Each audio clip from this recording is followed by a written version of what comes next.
I definitely would come back. Okay, guys, brothers and sisters, ladies and gentlemen, I'm going to make a start.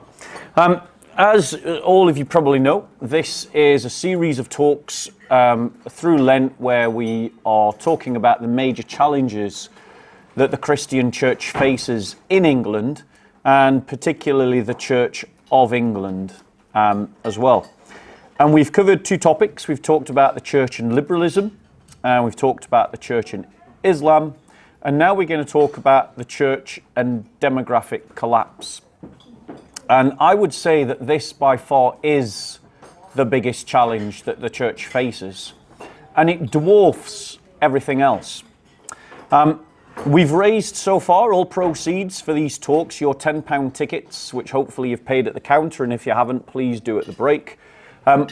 All the proceeds are going to the persecuted church, and so far we've raised £400, which we'll be giving to a charity helping persecuted Christians.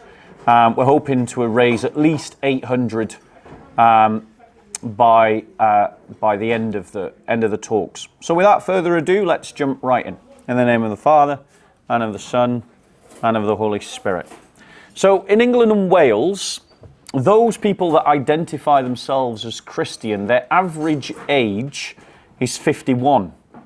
Now, if you compare that to the median age of the general population, the age is 40. Of those that claim no religion, the average age is around 32. And the average age of a Muslim in this country is 27. And as I go through and lay it on quite thick, the demographic problem in the church, what I'd invite you to be thinking about is how is it that the pro-life, pro-marriage, pro-family contingent that is the church has ended up being the oldest with 0 children. And you need, not 0, that's an over-exaggeration, but by comparison, fewer children than the rest. Now, the data that we're using is from the Office of National Statistics, from the survey that was taken in 2021. Those that identified a growing number of people in England and Wales who identified as Christian were aged between 65 and over. So this is a growing demographic. The church is getting older. And there's no other explanation for that other than the fact that we are either not having children or that we are losing the children that we have. And that's gone up from just over 2 in 10, or 22.3% in 2011, to nearly 3 in 10, or 29% in 2021. Now, most of the people that identified as Christians were women, 54.9%. Men, or those that identified as Christian, only 47.4% were men. That means that women are overrepresented in our churches to a proportion of 1 to 2 or 2 to 3. That itself raises a question. Why aren't there more men in church? And it also raises a question, what happens to all those women in the church who are looking for husbands? What do they do? Bear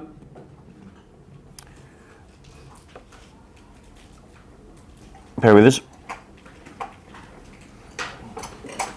Now, interestingly, the data also shows that within the Muslim community, 56.8% of those that identified as Muslim were women, and that 43.2% of those that identified as Muslim were male.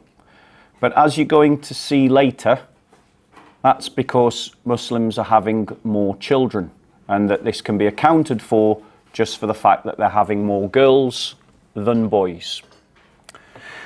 Now, the religion question was voluntary on the census, and 94% or 56 million people answered it. So this is a really good data set for us to be working with and to be thinking about.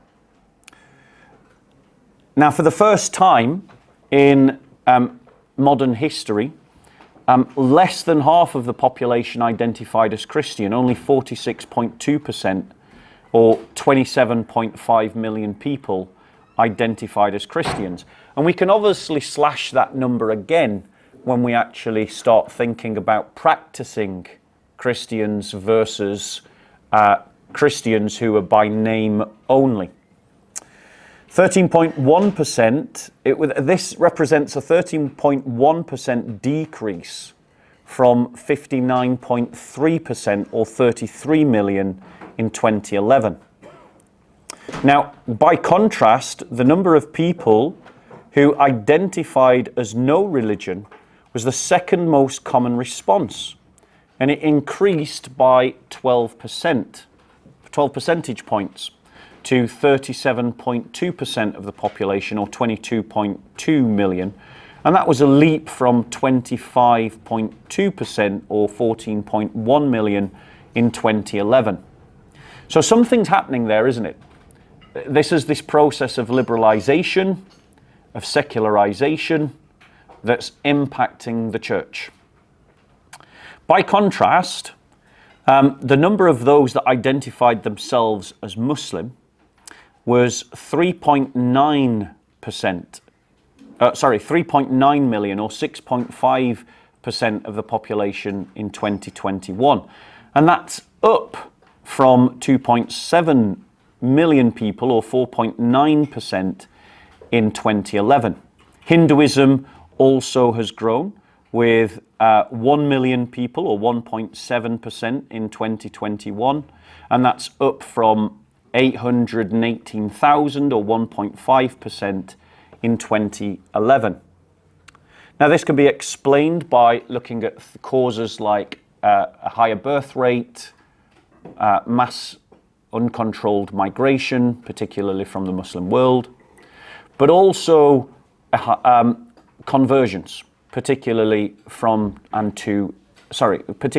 to Islam within our society. But that conversion rate is only very small. It's not particularly large. This is driven by birth rates, and it's driven by migration primarily. The decrease of 13.1 percentage points from 59.3 in 2011 continues to show a decrease, because in 2001, 71.7% of the population, or 37 million, identified as Christian. That means that more and more people are letting go of the vestiges of a Christian identity.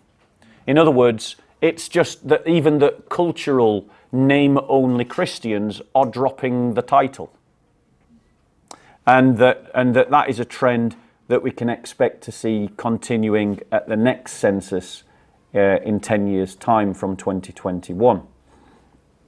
Now, this coincided with an increase of those reporting no religion, as I said, to 37.2%, which was up in 2021 from 25.2% in 2011. So what we're seeing is that as people throw off their Christian identity, their primary shift is into no religion at all. And this continues the trend between 2001 and 2011, when the number of people reporting no religion had risen from 14.8%. So you can begin to see the trends that were going on. It's interesting to see what's happening in the other religions categories. So we're just going to take some time to look at that. This data set covers 58 different religious groups that named themselves on the census. And bear with us 1 second. So when we look at these other religious groups, amongst the 405,000 or 0.7% of the overall population in England and Wales who chose to write in a response through any other religion, the following religions were identified: paganism, 74,000, Alevi, 26,000, Jainism, 25,000. Wicca, 13,000. Ravidasya, 10,000. Shamanism, 8,000. Rastafarianism, 6,000. Zoroastrianism, 4,000. The largest increase amongst these minority religions was that of shamanism, which increased by tenfold to 8,000 from just 650 in 2011. So what we're seeing is that as Christianity falls away, people are looking for new identities, and they're finding it in other places other than the church. Now, interestingly, of those that put non-religion rather than any other group, the largest number were agnostic at 32,000, atheist at 14,000, and humanist at 10,000. So really, atheism is actually a very small minority movement. Most people believe in something spiritual. Most people are not rationalists, naturalists, materialists. Most people, so it isn't that the world is becoming less religious. It's just that it's changing the religion that it follows.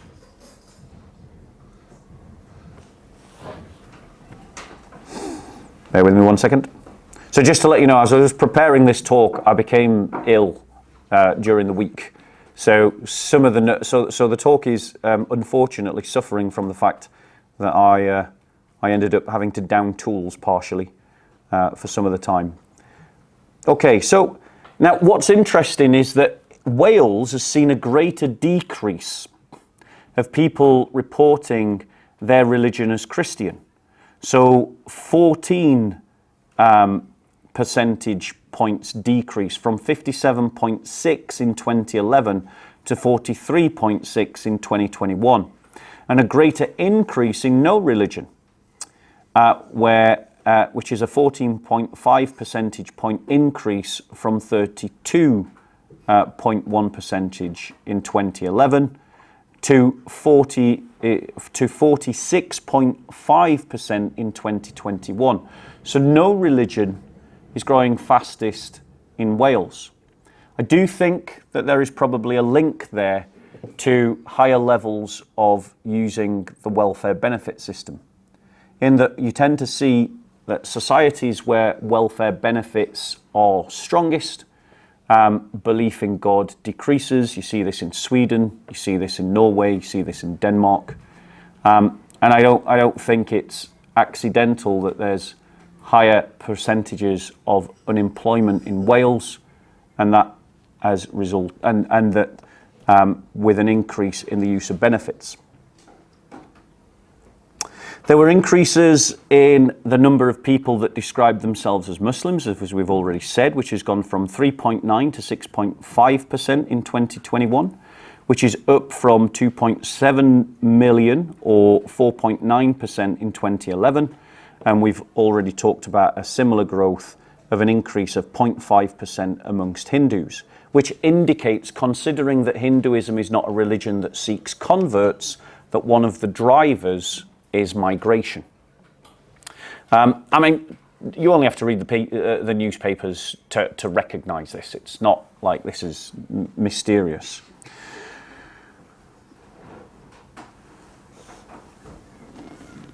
Now, looking at London, just to give it a bit of contrast, Christian was still the most commonly identified religion, representing 40.7% or 3.6 million of the usual residents in London. Over a quarter, 25.3% or 2.2 million of London's population identified with a religion other than Christian. This is an increase from 22.6% or 1.8 million in 2011. The most common religious groups in London were, after Christianity, were Muslim, who equal 15% of the overall population, which is up from 12.6 in 2011, and Hindu, which is up from 5% to 5.1%. Now, if we look at some of the regions around England, what you're going to start seeing is that different religious groups have started to coalesce or exist in greater numbers in different regions. So, for instance, those that identified themselves as Christian, looking at places like Knowlesley, equaled 66.6%, or Ribble Valley, 66.4%, or Copeland. So the northwest is a place where Christianity is still predominant. The Welsh local authorities have the highest proportion of people describing their religion as Christian, were the Isle of Anglesey and Flintshire, both at 51.5%, and the highest areas reporting no religion were in Wales, such as in Caerphilly, 56.7%, or Blaenau Gwent, 56.4%, and Rhondda Cynon Taf at 56.2%. In England, Brighton and Hove had the highest percentage of the population reporting no religion, 55.2%, and also saw a relatively large decrease in the percentage of people describing their religion as Christian, a drop from a drop to 31% from 43% in 2011. Wales also had the areas that saw the greatest decrease in the percentage of people describing their religion as Christian, with Blaenau Gwent seeing a drop of down to 36.5% from 49.9% in 2011, and Caerphilly of 36.4%, down from 50% in 2011, or 51%. Again, the top two positions, as well as being the local authorities with the highest percentage of people reporting their religion as Christian, Knowlesley experienced a large percentage increase in the number of those reporting no religion. So one of the questions that this poses to us is, why is the church so vulnerable to secularization? Why is the Christian identity the one that dissolves in the force in front of the forces of liberalism?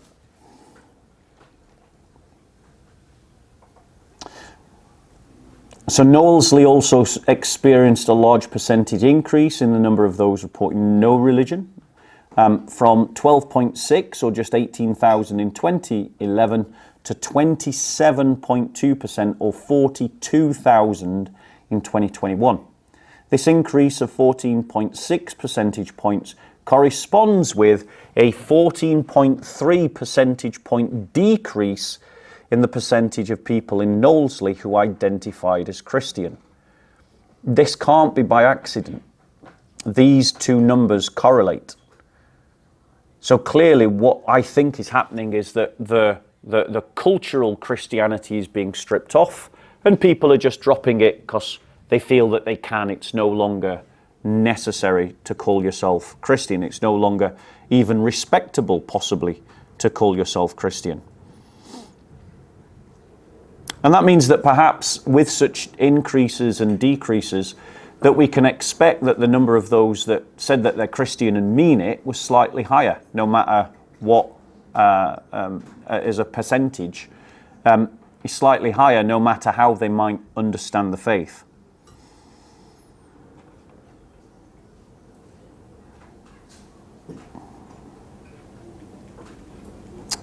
Now, for other religious groups that we see when we look around the local authorities, that the highest percentage of each group tended to be in urban areas. As in 2011, the area with the highest percentage of the population who described themselves as Muslim was Tower Hamlets at 40%, which was up from 38% in 2011.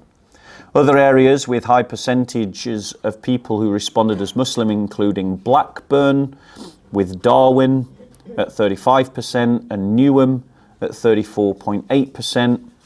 Harrow remained the local authority with the highest percentage of the population who identified as Hindu, 25.8%, which is up from 25.3%. So what you're seeing is religious groups, religious minority groups are coalescing.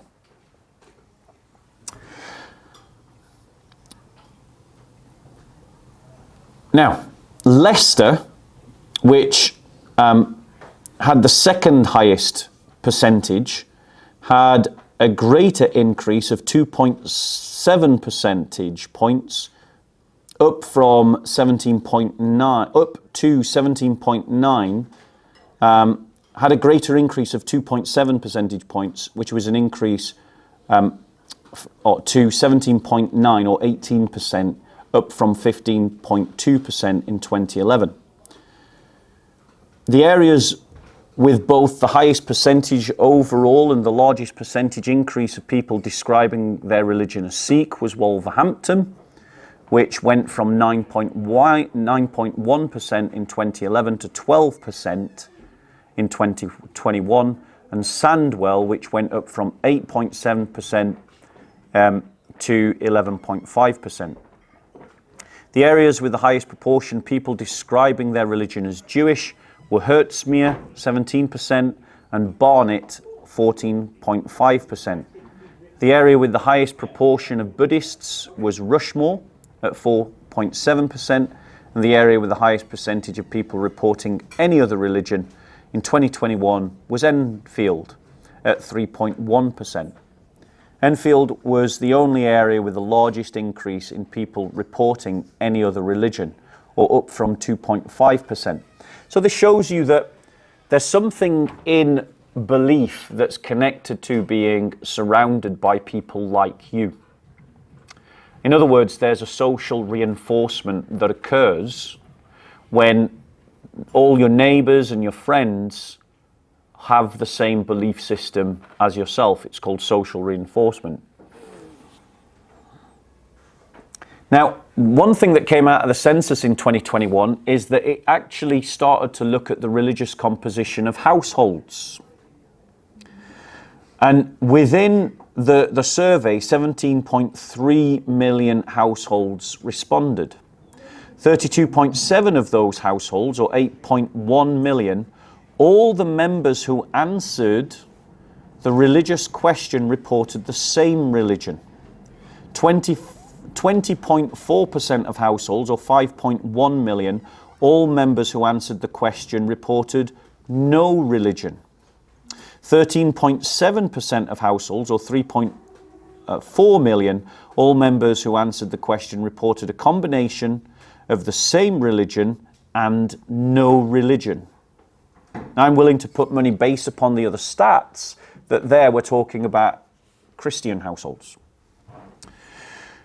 Only 1.9% of households, or 460,000, all members did not answer the question, but only 1.1% of households, or 285,000, at least recognised two different religions were reported. So that'll be for things like marriages, mixed marriages, and it'll also be for where someone in the family is converted identifiably to another religion, which shows you that it's a very small percentage. It's not a great deal. It's not one of the big drivers. Now,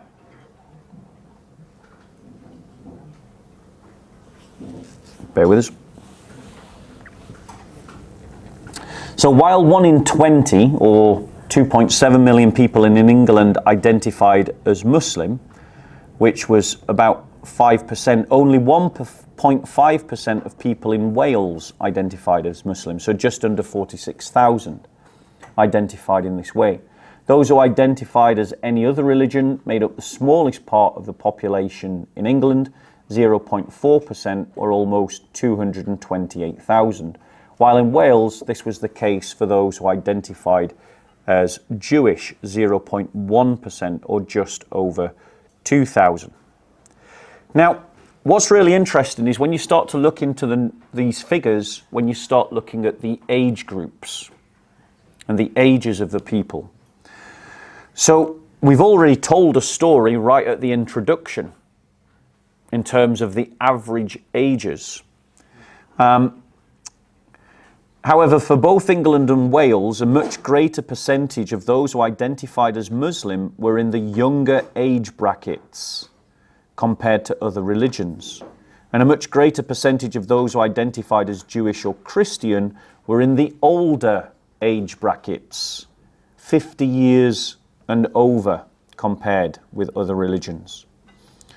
In fact, a third of those who are identified as Muslim were under 16 years of age, 33%. And a similar proportion were also in this age group in Wales, 32%. That number increases when you move the age bracket from 16 to 24.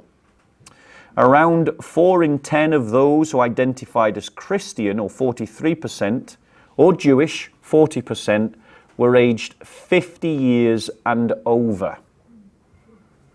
What's happening there? There's only one answer. We're either not having children, or we're losing the children that we have. In Wales, around half of those who identified as Christian or Jewish were aged 50 years or older, 48% and 50% respectively.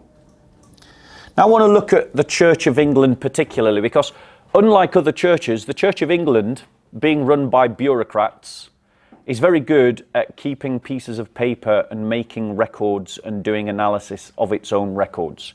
And so funnily enough, it gives us really good insight into a Christian church in England. So when we look at the Church of England, the worshipping community was only 1,114,000 people in 2019. That dropped to 982,000 people in 2022. And 1,007,000 people in 2023. So there was a bit of a bounce. Can anyone think what that was? What happened in 2019? COVID. So you have a bit of a bounce back, but the drop, the increase has not gone back to pre-COVID levels. So in other words, a whole bunch of people that were just going to church because they had nothing better to do, found something else to do during COVID and decided not to go back. The Church of England's all-age average weekly attendance, which includes Sunday and midweek attendance, and thus is somewhat deflated because it is including midweek results, was 693,000 people in 2023, which breaks down to 598,000 adults, 95,000 children under the age of 16, whereas adult average weekly attendance in 2023, based on in-person attendance in October, was 19% lower than in 2019, but only 4.5% higher than in 2022. In other words, the drop, the post-COVID bounce back is not as high as the COVID drop. Now, it could be that many good Christian soul went to their rest during the COVID pandemic. Adult average, we've read that. Child average weekly attendance in 2023 was 24% lower than in 2019, but only 4.9% higher than in 2022, which means that we're having fewer children and we can't keep the children that we're having within the Church of England. And I think that that's probably a pattern that's proving to be true amongst many Christian churches. Worshippers in 2023 was 10% lower than in 2019, but only 2.5% higher than in 2022. The number of people on the church electoral rolls in 2023 was 3% lower than in 2019. The reason why I mention that is because you're not going to find out about the church electoral rolls unless you're in church. And you're not going to sign the electoral rolls unless you're in church. So it's a really good stat to see about church involvement. And that number decreased again that number was lower in 2019 and lower again in 2022. The number of confirmations in 2023 was 20% lower than in 2019 and 1.3% lower than in 2022. That's a massive drop. And again, I choose confirmations, not baptisms, because the Church of England just does baptisms willy-nilly. But confirmations, you've actually got to put yourself forward for a confirmation. So there's a bit more commitment behind the confirmation number. However, just looking at Sundays in isolation, which you would expect to be a bigger number because most Christians go to church on a Sunday, doesn't improve the situation. The total all-age average Sunday attendance was only 716,000 people in 2019. That dropped to 554,000 people in 2022 and rose slightly to 574,000 people in 2023. So 14% of the average Sunday attendance was children. That's not a good number. That is below replacement levels. Even if you kept all of those children right throughout all of their life, that's not enough people to that's not a higher percentage enough to replace the people that will eventually go to their rest. So 14% were under 16 in 2019, and that dropped to 13% in 2023.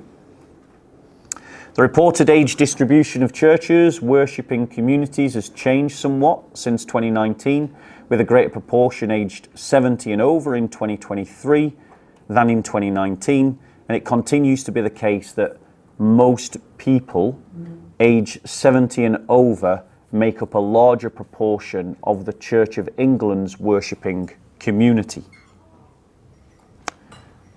I'm going to just close out this section by reading a quotation from The Guardian. The Church of England is facing a generational catastrophe, with only 2% of young adults identifying with it, while 7 out of 10 under 24s say they have no religion. Research reveals that the Church of England affiliation is at a record low among all age groups and has halved since 2002, according to the British Social Attitudes Survey. Far fewer actually attend church services on a regular basis. Meanwhile, the trend towards a secular society has increased over recent years. The BSA survey found that 52% of people had no religion in 2017, compared with 41% in 2002. However, the proportion last year was slightly down on 2016, when 53% said that they had no religious affiliation. I also want to quote Emma Fowle before we start looking at changing our conversation to what we can do about this. I want to quote Emma Fowle, who is a columnist for the Christian Premier Christianity. And she said this: the number of under 16s in the Church of England has fallen by 20% in 5 years. 3/4 of Anglican churches have less than 5 under 16s in their congregation, and just over 1/3 have none. There is less data available for other denominations, which is why we've had to focus on the Church of England.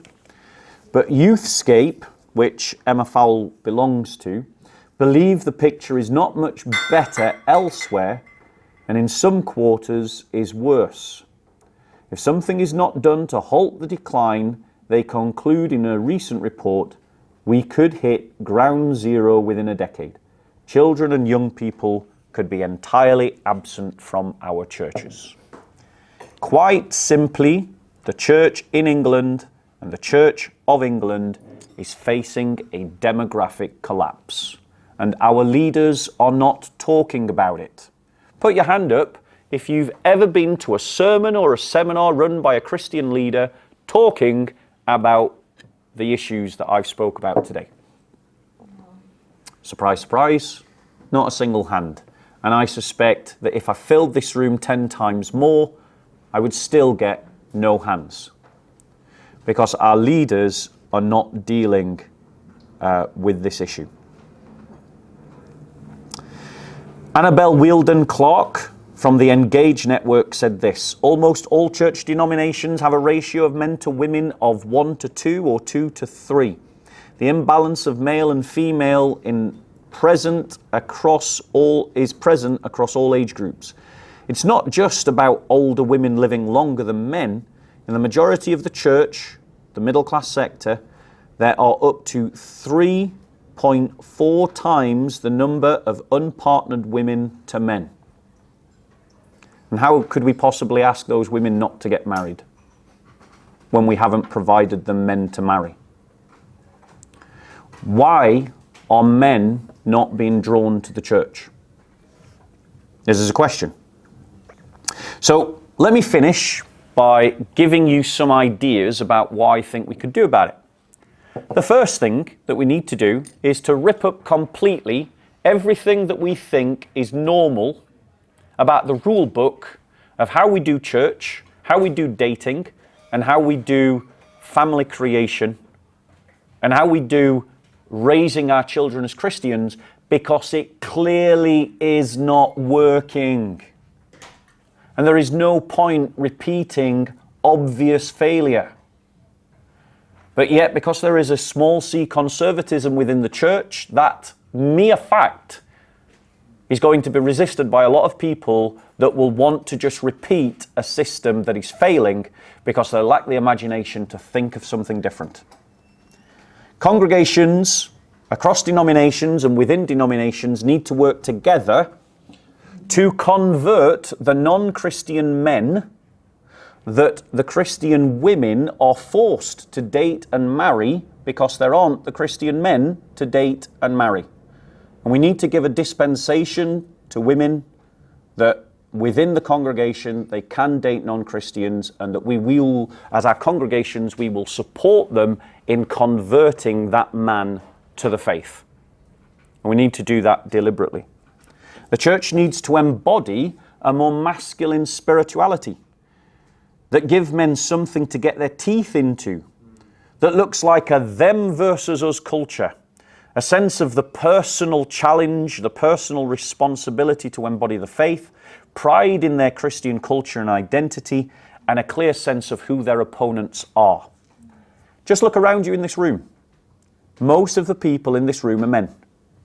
Why? Because of the kind of energy that I give out. Men are drawn to masculine energy. If the church gives out masculine energy, men will come. If the church continues to give out a soy, limp-wristed, over-effeminized, and there's nothing wrong with feminine energy, by the way, or a feminine spirituality, but an overly feminized spirituality, men won't come because they can't find a place to belong.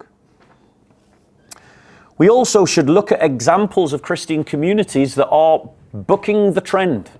And thanks be to God, there are examples like the Amish. And they can give us an insight about what it means to retain youth and to create families. So for instance, the Amish community retains 85% of its youth. 85%, that is replacement numbers. 85%. Anything over 50 is replacement numbers.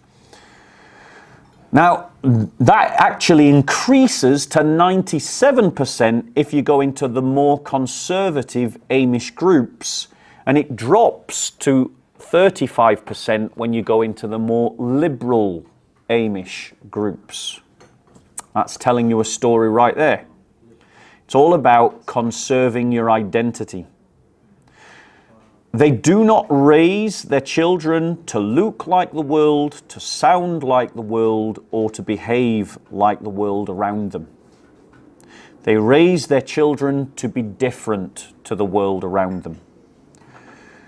The Amish community communicates a strong sense of shared identity through the cultivation of an Amish culture, which is reinforced by strong familial and friendship bonds that reinforce that identity. In other words, if you're born Amish, everyone you know is Amish. And surprise, surprise, you want to be Amish too. And so it's because they have such large families and retain so many of their youth, it shows that how central the family is for communicating that culture and identity. Which is something that I think that we aren't doing in our parish and mega church models. Now, people grow up within the Amish community invested in that community. Your friends are Amish, your jobs are Amish, your relational partners, your husband and wife are Amish, your socializing is Amish. They're invested in their community, and so they have a higher retention rate. And that comes with a strong sense of identity. If you're Amish, you're Amish. You're not like the English, as they call everybody else, which is essentially like just saying Gentile. And then there's a Rumspringa elective element, which I think is very cleverly done, because when an Amish child reaches about 16 to 18, they're all kicked out of the Amish community. They're given the opportunity to go and live like the world and do whatever they want in the world. But it just results in culture shock. And the youth have culture shock and go, I don't like it, I want to go back to being Amish. And so at that point, they are baptized into the Amish church. And so it is this sense of alienating our youth from the surrounding world, giving them a strong identity, which is communicated through family and community, that is seen as different to the world around them in the way it expresses itself, that is the secret behind the Amish success. We Christians need to cultivate pride in our Christian identity and develop a Christian culture again, and take pride in that Christian culture. And we must recognize and we must deliberately make it different from being British. It should be different from British culture. Again, this is only sustainable in communities. And this is why the Benedict option is the direction that the church should go in. We also need to rediscover the art of family creation. We've got to abandon the romance model. It has failed. It is failing. There is a dearth of singleness within the church. I'll not ask people to raise hands, but just ask, but within your own hearts, you'll know from thinking about your own life and thinking about the other Christians, you know whether what I'm saying is true. So we've got to get back into the idea of deliberately creating a culture of introduction to eligible bachelors and what's the feminine equivalent? What? Bachelorette. Bachelorette. Yeah, bachelorette. We've got to create a culture of introduction to those that are eligible for marriage. In other words, being part of this Christian culture should be that everybody is trying to get everybody else married, unless they say that they've committed to celibacy, which is obviously a biblical vocation. And so as an immediate stopgap, like as an emergency measure, all churches should encourage all their eligible, marriable folk to join one dating app. Because at the moment, that's how people are doing dating.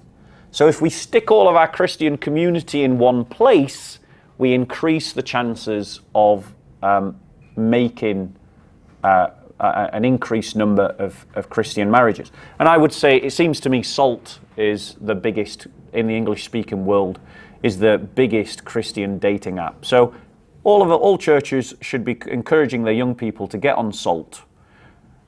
Yeah, we've got no time for scruples. We're facing demographic collapse.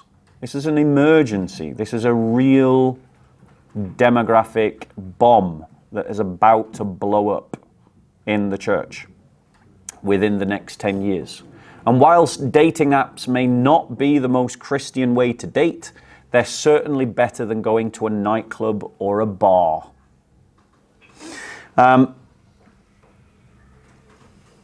I want to stress identity is key.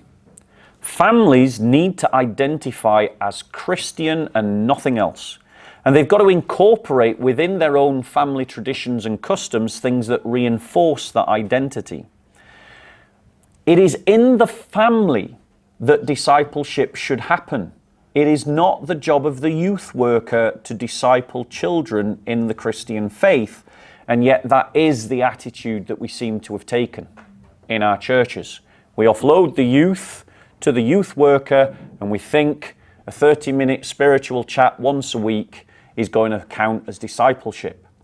We need to get back into the idea that Christian families disciple their own children.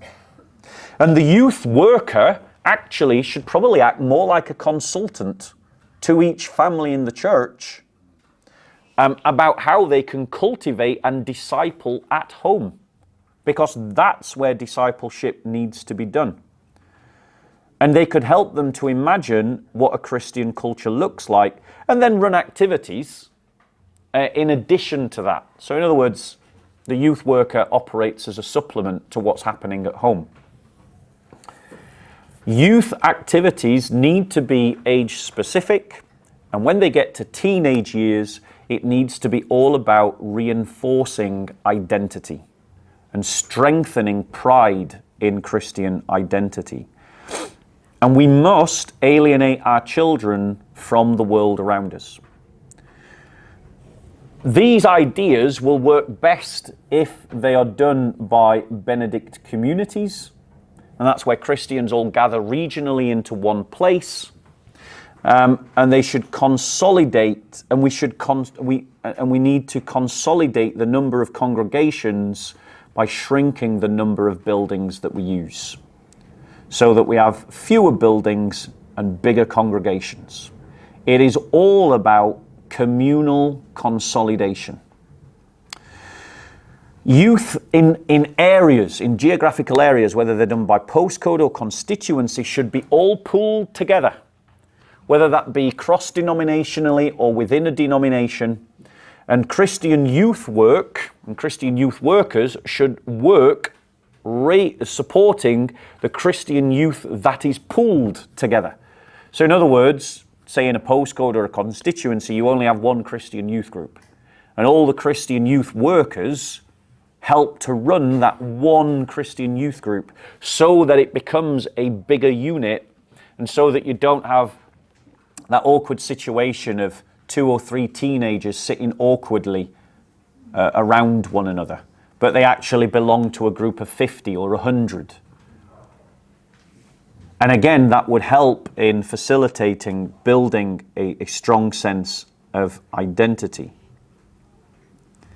So preserving the Christian identity of children, creating Christian families, and raising our children as Christian are the responses to this demographic collapse.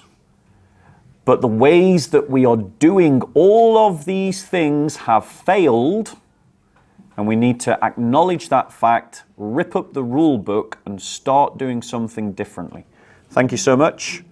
Enjoy a 15-minute break, and then we'll come back together to talk and ask questions.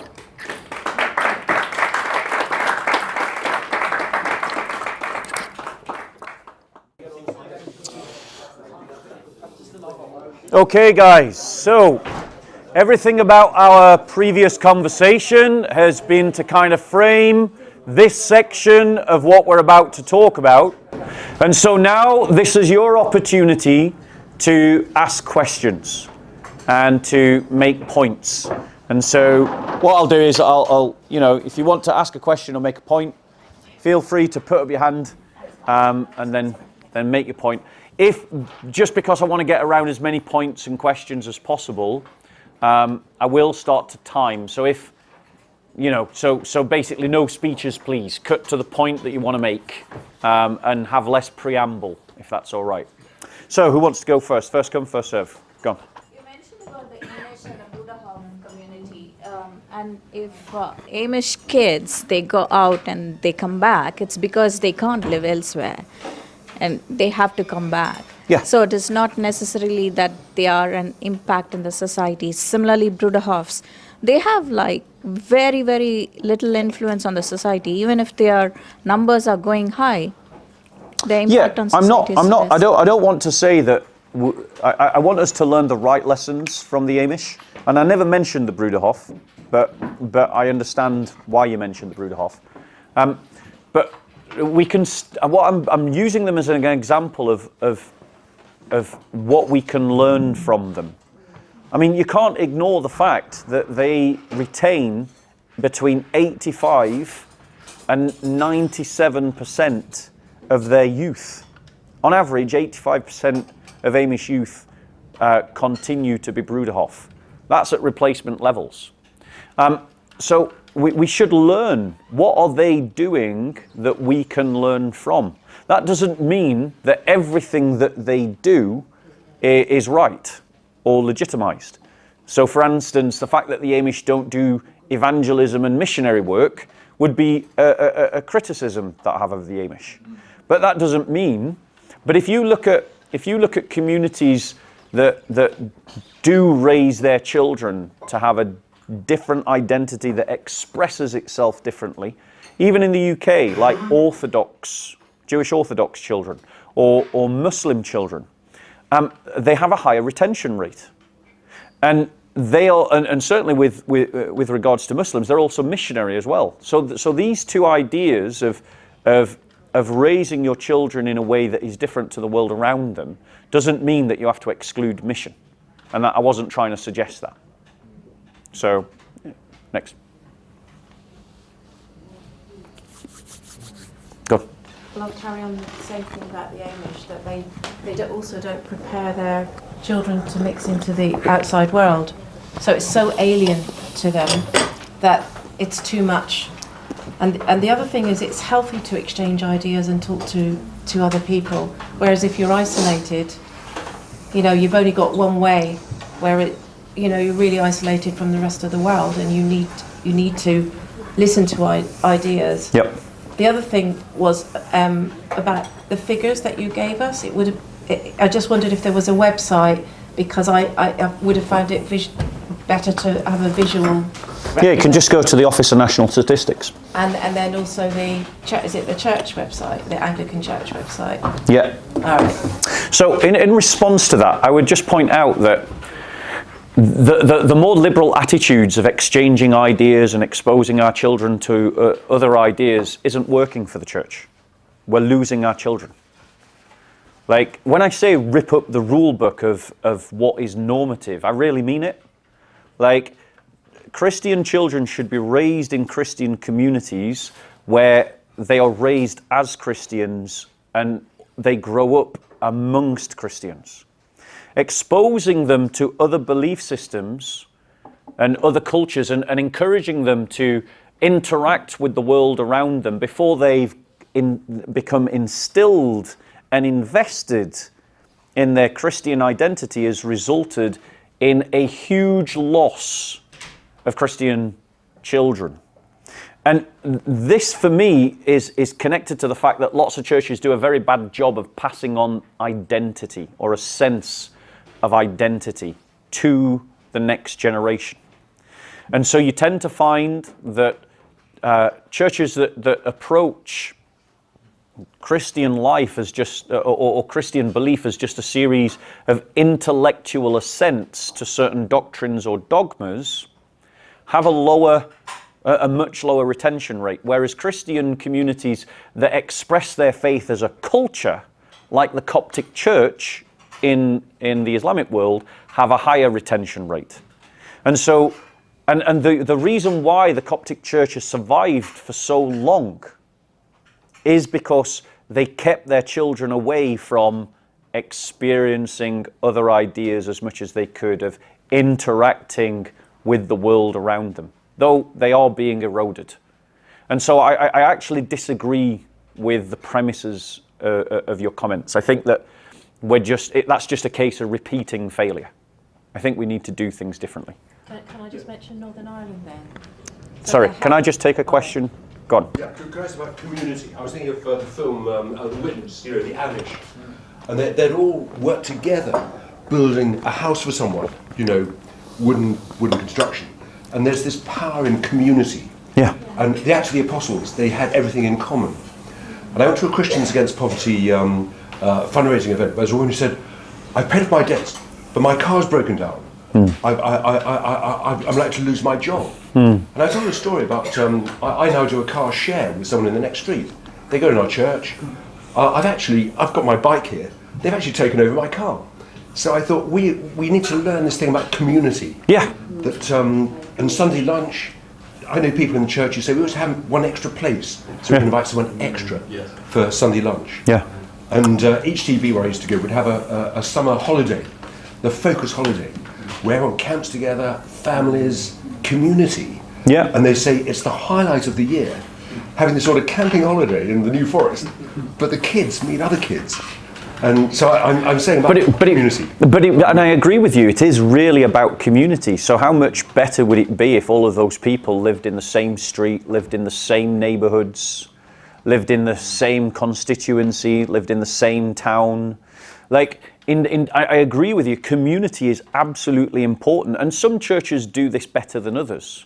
So churches churches that fall into the NGO trap of treating the church like it's a non-governmental organization and a charity for everybody else, tend to do, or churches that do civic ritual, births, marriages, funerals, confirmations, first communions, but don't have a deeper sense of community beyond that, tend to be churches that lose their children. Their children eventually leave the faith.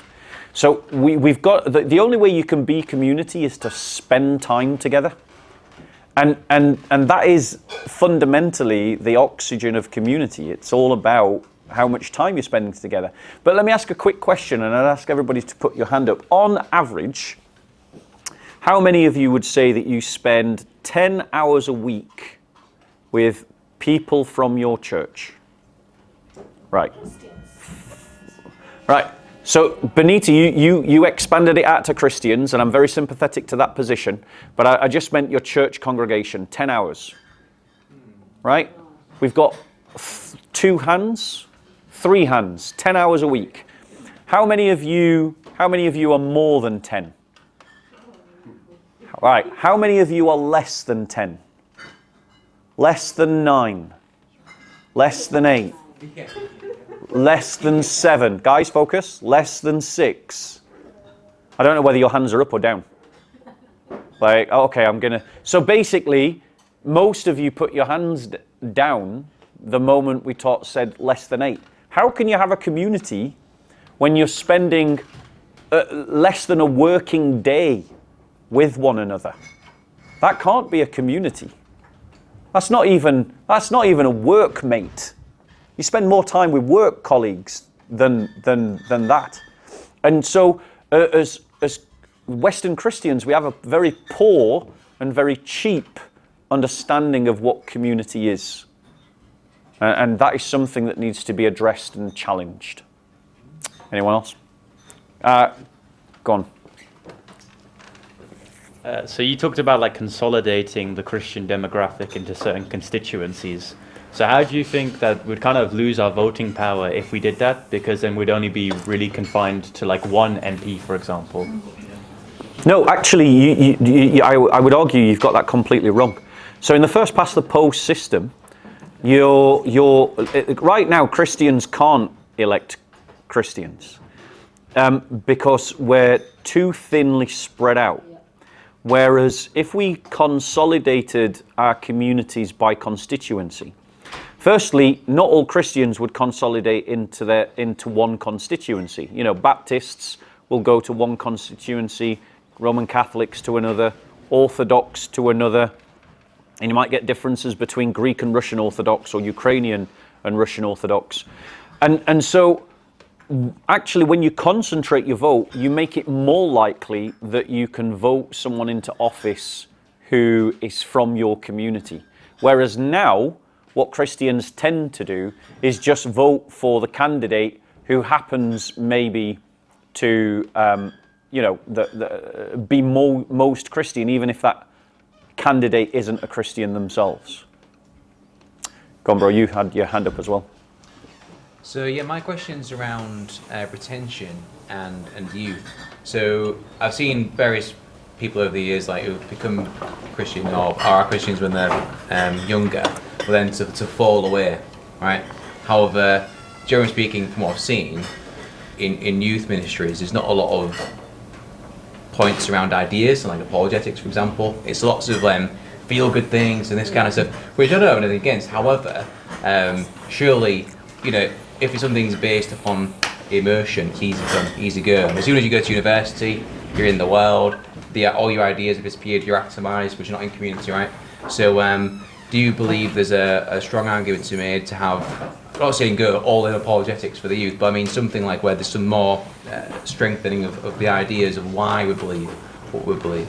Yeah, I've stated very clearly that in terms of discipleship of youth, we need to focus on cultivating an identity that is different from the world around us, and cultivating that identity with a sense of pride. And I would add to that, based on what you're saying, a sense of strength. And if that strength is an intellectual strength, an ability to communicate why you do X rather than Y, then that would be best. And I think as Christians, when it comes to raising our youth, the thing that we fail with is that very often we treat Christianity just like an intellectual exercise. It's about learning a kind of knowledge. And obviously, that is true to some degree. That is absolutely necessary to some degree. I'm not against that in any way. But it needs to be more. The reason why it's called a culture is because it inculcates values, it inculcates beliefs, it forms you in a certain way of understanding the world, and we need to rediscover Christian cultures. Now, some churches are doing that better than others. You know, the churches that do it best, I would say, tend to be more the Orthodox churches, and the reason for that is because they have lived under persecution in the Muslim world for a very long time. So they've had to develop strategies about how they hold on to their people, and all of those strategies are parallel to what I'm saying here tonight. Whereas we've not adopted that when society is liberalized, and our children are also liberalizing and apostatizing as they grow up.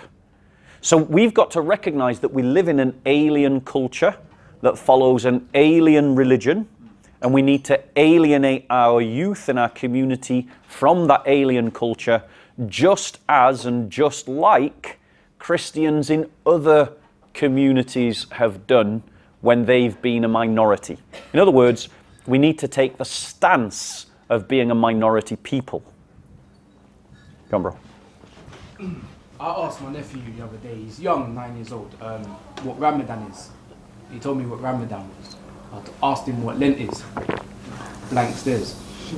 You were talking about we need to alienate our youth, but I personally don't see a way to do that within the school system that we currently have. Yeah. So how important do you think homeschooling is for us to do. Massively important. Basically, we need to restructure the way we do church. The parish model doesn't work. The mega church model doesn't work, though it works slightly better than the parish model. In terms of, and homeschooling, particularly because the educational program of Britain follows this alien religion called liberalism and indoctrinates our children into liberal values and liberal doctrines. As Christians, we need to either be forming and creating our own schools, which require a Benedict option to make them sustainable, or we need to capture schools, again, through the use of the Benedict option, or, for those that can, we homeschool. And for those that can't, then parents, remember, who need to be the ones doing discipleship, need to have emotionally intelligent conversations with their children about what they learned at school today. And when you come across a liberal value or a liberal doctrine that's been put in the minds of the child, the parent needs to scoop it up and chuck it away. Gone are the days where we can trust handing over our children to the schools. And we need to, but not everyone will be able to go to a Christian school, and not everyone will be able to homeschool. So it just means guarding over the minds and the hearts of our children. Anyone else? According to your own statistics, Christians are now a minority Yes. within the country. Do you see the measures that you're proposing as reversing the demographic collapse? Do I see measures? The measures that you're proposing in how do you see that as reversing the demographic collapse of Christians? Yeah. Or I mean, I think just prolonging the collapse, because, for example, Professor David Coleman predicted that by the 2060s we would be a minority within our own country. Well, we already are. Now, when you say we, when you say British people, for example. Now, I want to be clear about something. I am not interested in saving white British people. Well, that is not the demographic that I am talking about. I want to be clear. I want to be clear. I'm interested in saving the church, and the church is black and Asian and Chinese and white. I don't care about the white British. If they become a minority in their own community, in their own country, that's up to them. What we need to think about is the church. Right. Is this the Church of England? Because the Church of It's England all churches. Not just Sister, the church. That's can where I got confused. Yeah. Okay. So I'm talking about all Christians. Right. Yeah. And so in terms of Christians, I know that what we are doing isn't working. I don't know if my suggestions, if they were followed through on, would reverse things. But what I do know is that if we don't do something different, we will have demographic collapse. Now, it may be that some genius out there has an even better idea than the ideas that I've come up with. But we need to do things that are different. And it needs to involve 3 elements. 1, creating Christian families. 2, seeing those Christian families as the vehicle of instilling a Christian identity. And 3, increasing the retention rate of Christian youth into the Christian community as they become adults. So to answer your question directly, I don't know if they will succeed, if what I'm proposing will work. But I'm trying to get a conversation started. And what I am confident about is if we don't do something different, it's not going to get any better. The Church of England and the churches in the West right now are pretty much the definition of a madman. They do the same thing expecting a different result, rather than recognizing that what they're doing isn't working. That gentleman had his hand up first, and then I'll come to you and back to you. So you mentioned about alienating our children from the world's culture, but a lot of the time, through what I've seen, when they get the possibility to experience the world's culture, they tend to stick there a lot of the time and they're poorly influenced and they don't want to go back. So do you think that's bad parenting, or do you think there's something else to that?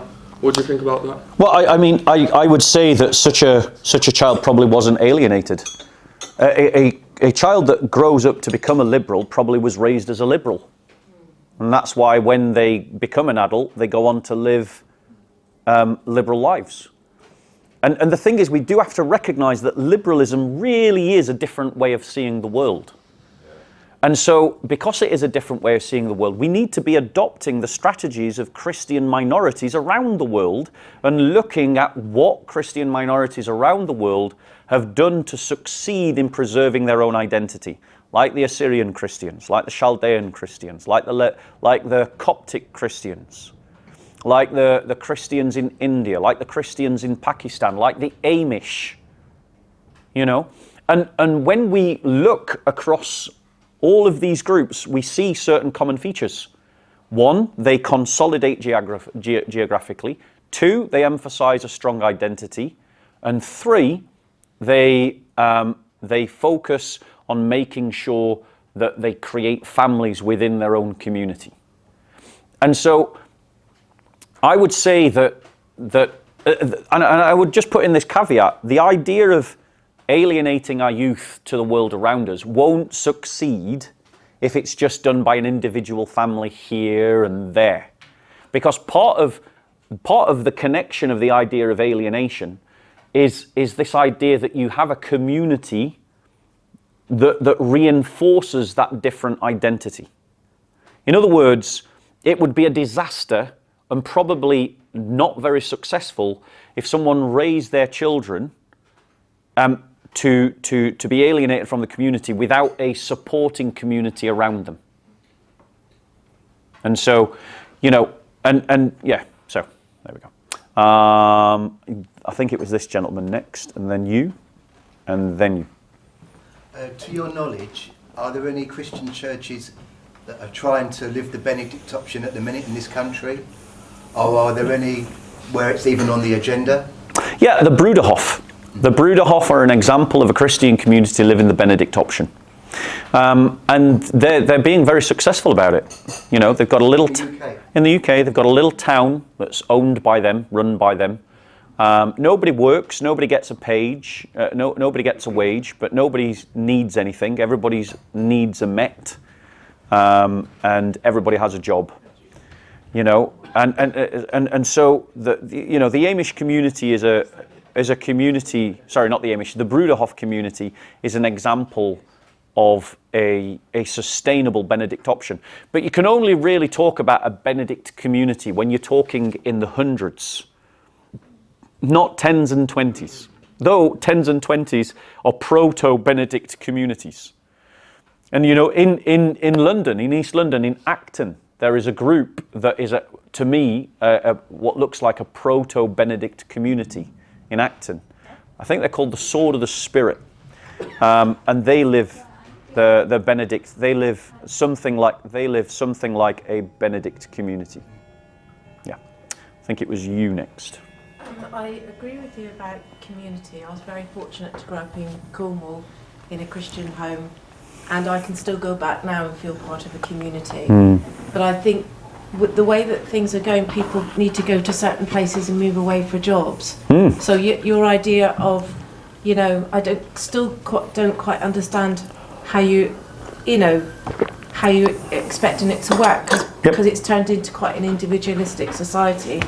And also jobs are getting harder to get, so you kind of have to go where the job is. So I'm not against the idea of community, but I just don't know in practice how it's going to work. And it does give you a strong feeling of identity. I still refer to myself as being from Cornwall, and I go back and I can know people. And the other thing that you said, we had a Methodist minister that got all the one or two people that were in one church and then another church and then another church and put them all together when we would have probably left the church when we were about 16, 17, 18. So some of your ideas I do agree with, and I've experienced it. It's also the logistics of doing that. But yeah. Yeah, so in terms of, and it's a very good point, if you create a community, you've got to answer the question of economy. And the truth is that if you're going to create sorry, if you're going to create a Benedict community, then building an economy is absolutely essential. But this is where, as the church, what we need are more visionaries. What we have in the church are too many leaders who are bureaucrats, paper shufflers. Like, we don't have enough visionaries in the church who are willing to think outside of the box. We've got too many church leaders who are just keeping it ticking over kind of church leaders. They're not visionaries. We have too many wolf in sheep's clothing within the Church of England, and I don't think I need to go into that for most of you in the room. People who are not here because they love Jesus, but because they love another God, and they're trying to convert the Church of England to another religion. And so you're absolutely right to raise this question of economy. And the Bruderhof is an example. The way that they solved it is that they created a multi-million-pound business building toys that they sell all around the world to nurseries and preschools. And they sell high-quality toys everywhere. And it's a multi-million-pound business, and it sustains the entire town. Everybody contributes, nobody gets a wage, but nobody is in want. Because if you need something, you just put in your request, and then you get something paid for out of the common kitty. Your point about economy is absolutely valid. I'm not saying that the Benedict option is easy. If you think I'm giving you an easy option, then I haven't communicated clearly that that's not the case. The Benedict option is a tough option, but it's a necessary option. It's an important option. And that means that it will present challenges to us, particularly around stripping ourselves of our individualism, but also of, as you've put it, developing an economy that can sustain the people inside the community. And that is itself a challenge. But we can't just avoid things because they contain challenges. We've got to look at the bigger picture. The Benedict option is full of challenges, hard challenges, but given the alternatives, I still would say those challenges are preferable to the current state of affairs. Any other questions? That gentleman at the back. Yes, so just jumping on, off that, basically, I think, do you believe that being in London, in a big city like this, can we actually sustain a Benedict option long term? Like, maybe now we could for the next 10 years, but given where technology is going, surveillance is going, digital identity, and jobs and transport and all those sort of things being connected, is that possible? Is it even worth it, or do we need to start looking elsewhere? Well, I think I'm not sure where else you would look. In terms of, are you talking about setting up a Benedict community somewhere else? Right. Locations to go to. I think it would probably be easier and cheaper for us, to use like the Northwest, use those places that are predominantly Christian anyway as the beginning blocks of a Christian community. It is, the thing about London is it is a city that churns you up and churns you out, unless you're very rich. Like, it is the kind of city that churns you up, churns you out, and most people will leave London after a time. And so it is a difficult one to imagine a Benedict community here. And funnily enough, churches in London, I think, tend to do slightly better than churches in the rest of the country, because there's just more Christians in London, And so I think, in truthfully, for a long-term sustainable Benedict community that we can count in terms of centuries or decades rather than, a handful of years, then yeah, we'd probably end up having to look outside of London. Okay, gentleman in the back. What do you think a parent's response should be if their children were to leave the faith?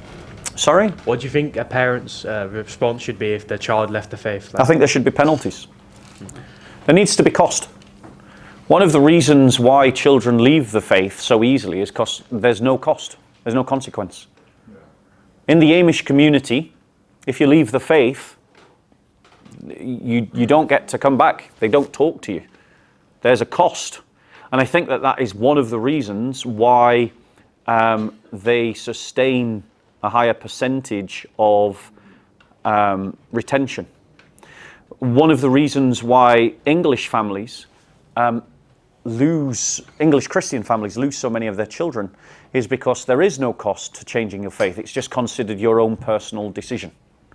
And so, obviously, within the limits of not becoming abusive, that there needs to be a cost if a child leaves the faith. In the same way that if a child committed another kind of offence against the family, there would be a cost for that.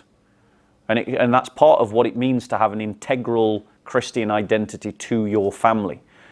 The moment you move outside of the West, you realise that actually lots of Christian families would implement a cost if their children abandoned the faith. But isn't the Christian faith... Sorry, don't jump in, because other people raise their hands. Do other people raise their hands? I just want to make sure I'm giving people that haven't asked a question a chance. Okay. I have seen a lot of Catholic churches go anti-abortion, but they're not giving a solution. They're not saying like, go for adoption, we'll support you, or like, they are not like pro-fostering. Yeah. They're not like supporting families who would be able to foster kids. Why are they not talking about it? It's a great question. As Christians, one of the reasons why the Christian faith grew in the Roman world, in the Roman Empire, is that Christian widows would go along at night scooping all the children that were being exposed in the street. And that's how you ended up with the first orphanages. And Christians invented the orphanage. And so as Christians, fostering and adoption should absolutely be part of our culture. In terms of if there are people out there that don't want their children, let us as the church step forward to give them loving homes. You know, but the thing is, there's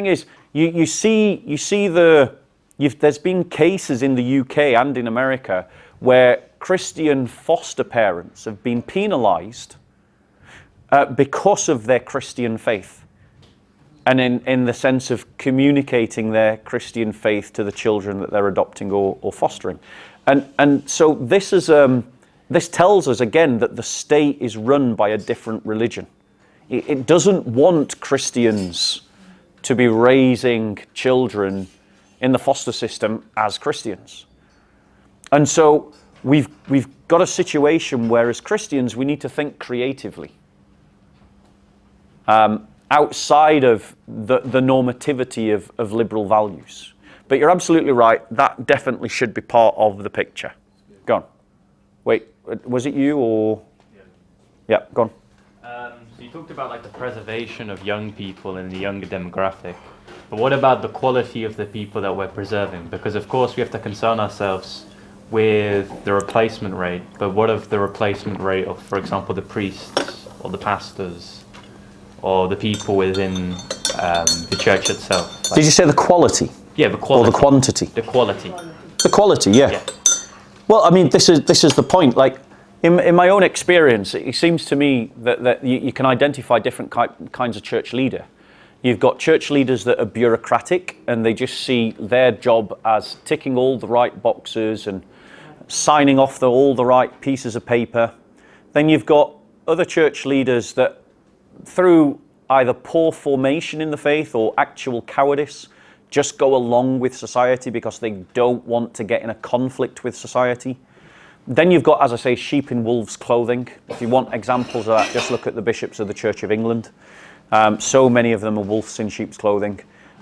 You've got other kinds of church leaders that are just the kind of church leader, they see their role as just keeping things ticking over. You know, they've got no ambition above keeping the church where it was when they came in. You know, they're not necessarily bad leaders. They're just their ambition is more of caretaker. We have very few visionaries as church leaders, and we need to be raising church leaders to be thinking about what are the challenges and the problems that the Christian congregation is facing. And how do we address them? And these talks that I'm doing, that's my attempt to get people to talk about the big challenges as I see them. Go on. And then... What are your thoughts on contraception, and how much of a demographic collapse can be attributed to Christians using contraception? Yeah, a significant number. Sadly, because we've raised a lot of Christians to be liberal, there are a lot of Christians who believe and use abortion and contraception. Personally, I don't agree with either. And that also means that I don't agree with vitro fertilization techniques, because they are just abortions by another name. And there is also a general problem that's arisen in our society of the surrogacy trade of children, where children are being bought and sold as commodities and connected to the LGBT community, in which it is an established trade where people can actually go and rent a womb and buy a child. And that, the Holy Father himself has called for this trade to be outlawed internationally. And I agree with him completely. He's absolutely right. Francis is totally right. It needs to be banned. It's an illegitimate trading of children. And it's wrong. But contraceptives, I would also say, is part of the problem, because a lot of Christians use contraceptives. And that's only adding to the problems. Go on. Well, it was actually connected to you saying that there's a penalty.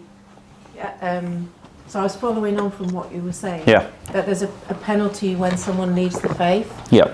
Surely the biggest thing in the Christian faith is love. Yeah.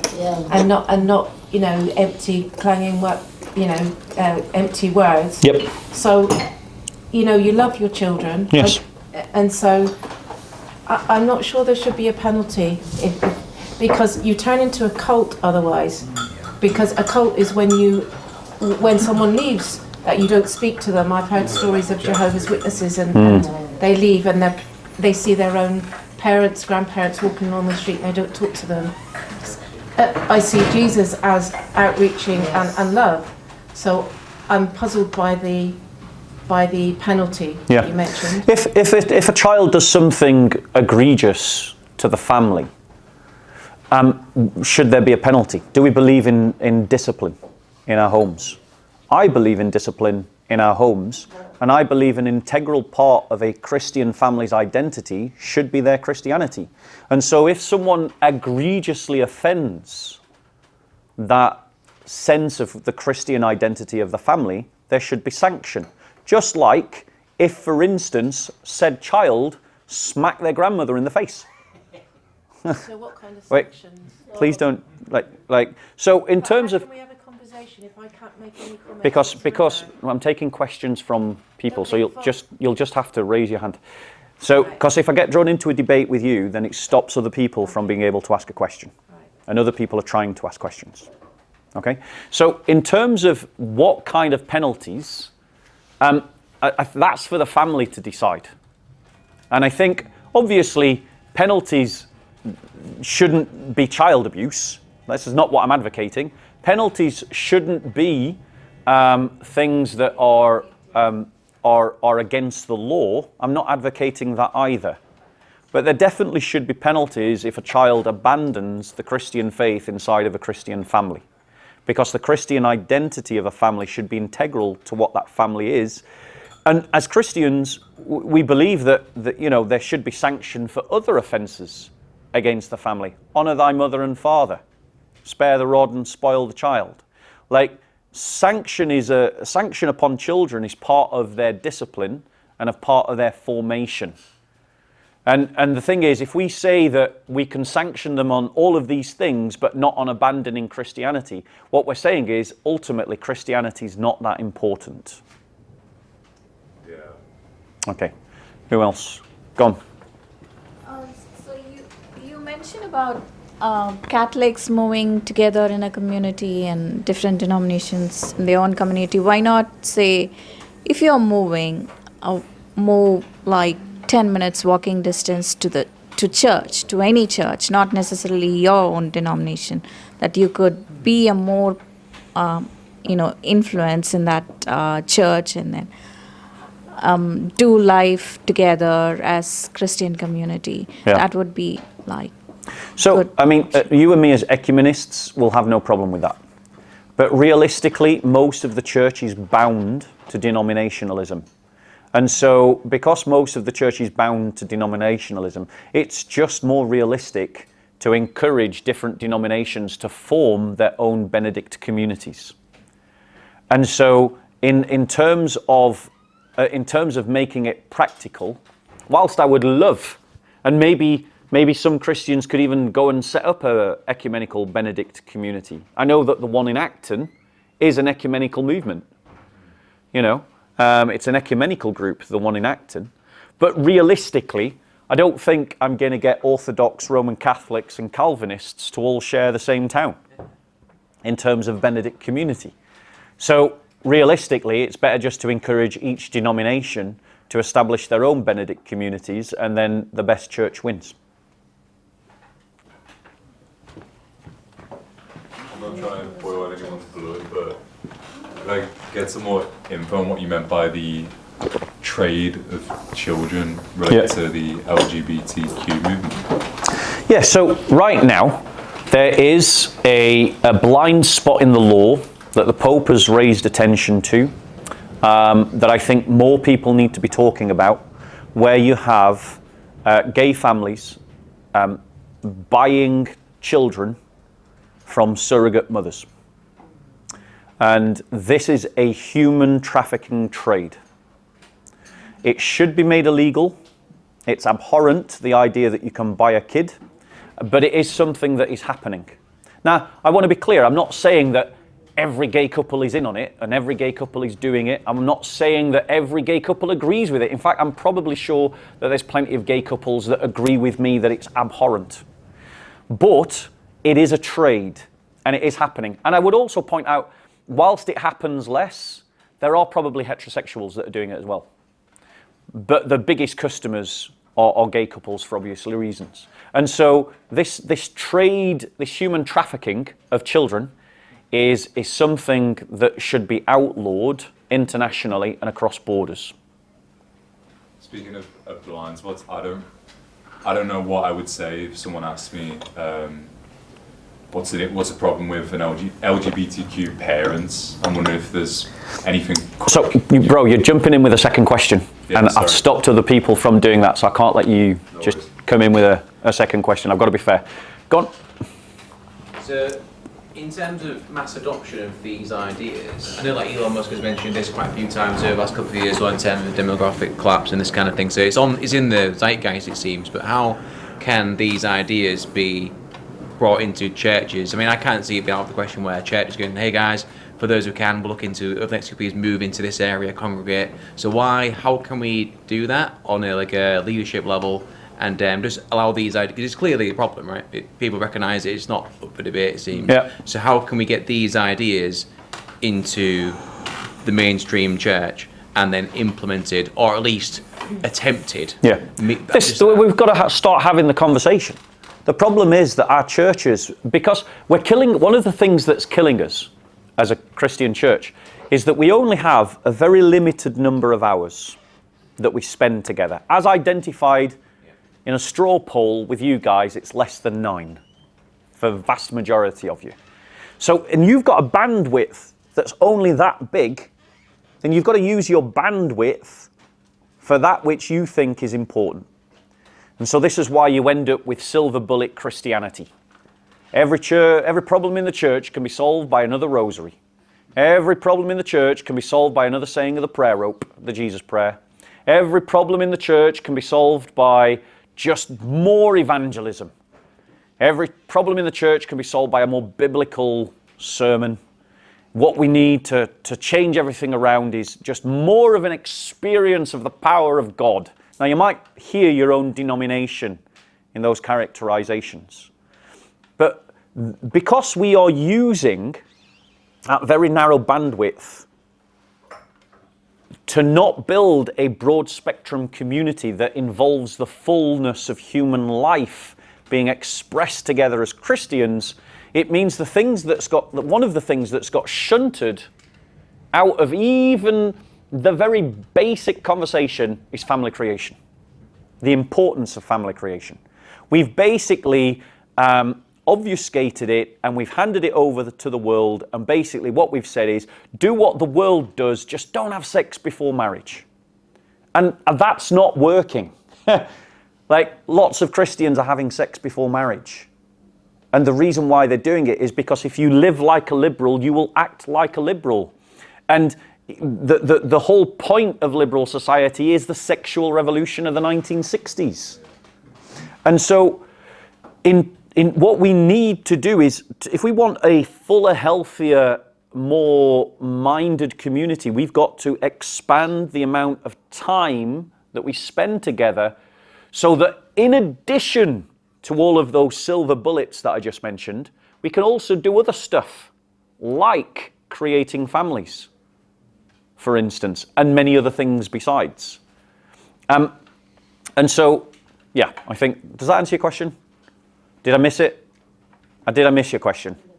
It was more like the implementation. I mean, yeah, I did. But I did. On a political level as well, like how can we influence those people to talk about it? They're not Christians, obviously, but yeah, in terms of getting, we've got to have the conversation. That's how we get the church. Again, I'm not interested in saving British society. I'm interested in saving the church. And it's about having the conversation happening in church, and so that means talking about it. That's what these Lenten talks are all about, getting the church to talk about the things that are important.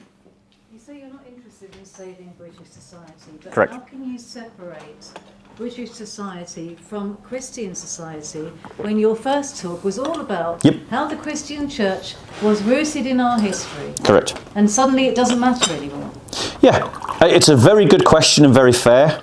But the thing is, if the British people have apostatized from the faith, as the evidence shows, whilst of course I absolutely want to save them, I want to bring them into the covenant, I want them to become Christian. But my primary concern is about the demographic, in this talk, my primary concern is about the demographic collapse of the church, of the actual Christian community. And that is something that is happening not just to British Christians. It's happening to other kinds of other Christians from other kinds of ethnicities and cultures. And so the irony is, if we manage to get the church to deal with these issues that I'm raising in these talks, I'm actually going to be helping, we're actually going to be helping to put the church in the best footing to re-evangelize the British people. But the point of this talk is to talk about the demographic collapse of the church, not the demographic collapse of the British people in general, which is also happening, but happening at a lower rate, slower rate. I hope that answers your question. Going back to your statistics at the beginning. Yep. We've had a lot of people come from other countries who Yes. are already Muslim or already Hindu. Yep. So it doesn't make any sense unless you relate it to the fact, in the past, we didn't have people, Hindu or Yeah. Muslim or Yeah. other religions here. So unless you relate it to how many people were, I'm not explaining it very well, who were Christian, or Yeah. like your statistics, the Muslim man, or are they Muslim people to start with? Then they moved into the country, so it doesn't make any sense that because Christians might have moved to another country, or people who are Christians here might have gone to Africa or other countries. Yep. So the statistics, unless it's related to what their origin is, it's hard to to say that that's the actual case, because we've got a lot more immigrants than there used to be. No, you're absolutely right. Immigration is absolutely 100% a part of the picture. It's not the only part of the picture, but it definitely is part of the picture. Like, everybody can see it in the news and has seen it in the news for the last couple of years, the sheer levels of immigration that we're having. Uncontrolled, unmitigated immigration, borderless, lawless immigration. And the vast majority of those immigrants seem to be Muslim, but I don't have stats on that. I'm just going off a perception, you know, that's portrayed actually by the media. You know, it is. I don't think that Christians moving abroad is a big part of the problem. And as I demonstrated from the talk, the biggest part of the problem is we're not having children. We're not forming families. We're not retaining the children that we do have. And that would, if nothing else changed, if we just reduce, if we imagine a world in which immigration was stopped completely, in a fantastical world, but everything else maintained the same without change, demographic collapse would still happen.